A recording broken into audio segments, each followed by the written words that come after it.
দণ্ডি কাটলাম, এতেও যদি না হয় 200 দেব, 300 দেব। আমি দেখবো কবে পঞ্চায়েতের টনক নড়ে। সবার সবকিছু হচ্ছে, শুধু তোমারই কিছু হবে না। কেন? তুমি কিছু বলো না বলে ওরা সবাই পেয়ে বসেছে। গত বছর বললো সামনে বছর দেখবি মার গলায় সোনার হার ঝুলছে, কই দিয়েছে? না একটা কানের দুল, না একটা নাকের নথ। নাই বা দিল। মায়ের যা দরকার তুই রোজ সকালে সন্ধে মাকে তো তাই দিচ্ছিস। তোমার বয়স হয়েছে কাকা, আর আমি একটা অনাথ মেয়ে, মাকে কি বা দিতে পারি? নিজের এই সকাল বিকেল খাবার জোটে না। এই যে তুই সকাল সন্ধে মন্দির ধোয়ামোছো করিস, ভক্তি ভরে মায়ের পুজোর জোগাড় করিস, এটা বুঝি সেবা নয়? এই সেবাটাই কজন করতে পারে বল? ও হো, তোমাকে নিয়ে আর পারি না কাকা। এতে বুঝি মার কষ্ট দূর হয়? হয় না? একটুও না। মার কষ্ট তখনই দূর হবে যখন মার গলায় সোনার হার হবে, কানে দুল হবে, নাকে নথ হবে, ঠিক আমার স্বপ্নে দেখা মায়ের মতো। আমি ঘুমিয়ে পড়লে যে আমার মাথায় হাত বুলিয়ে দেয়, আমি জ্বরে পড়লে যে আমার মাথা কোলে নিয়ে জলপট্টি দেয়। তুমি কিন্তু এবার পঞ্চায়েতকে কড়া করে বলবে কাকা। হ্যাঁ বাবা, বলবো বলবো। তুই তার আগে মায়ের পুজোর জোগাড় করতো।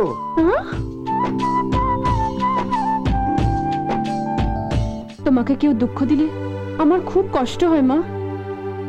আমার যদি থাকতো আমি তোমাকে সব দিতাম, নেই তো কিচ্ছু। কি করে দিই বলো?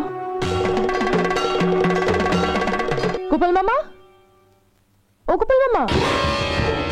কে? চিনতে পারলে না তো গোপাল মামা? আমি ঝুমা, নয়ন ঘোষালের মেয়ে।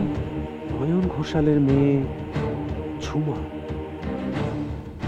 সেই পুচকি মেয়েটা ছোটবেলায় যার নাক দিয়ে সবসময় সর্দি পড়তো? ভালো হচ্ছে না গোপাল মামা, আমার যথেষ্ট বয়স হয়েছে। আমার বয়স কত জানো? পুরো 18। হ্যাঁ, তা কি চাস তুই আমার কাছে? আমার সামনে পরীক্ষা না, তাই তোমার আশীর্বাদ নিতে এসেছি। বাবা বলেছেন ভালো করে পাস না করতে পারলে ভালো ছেলে জুটবে না। আর যদি পাশের বদলে ফার্স্ট হোস, তাহলে তো তোর কপালে রাজপুত্র জুটে যাবে রে। আমি ফার্স্ট হবই না।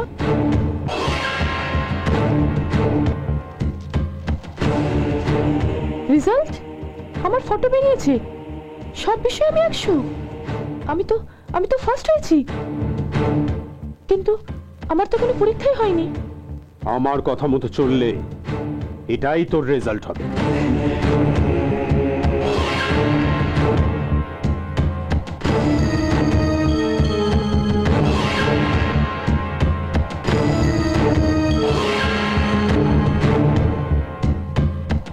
এগুলোকে সামনে রেখে সহস্রবার তুই চণ্ডার নাম করবি।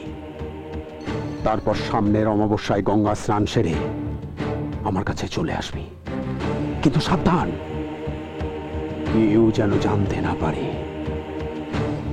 কেউ যদি জানতে পারে তাহলে ফার্স্ট হওয়া তো দূরের কথা, পাস করতেও পারবি না।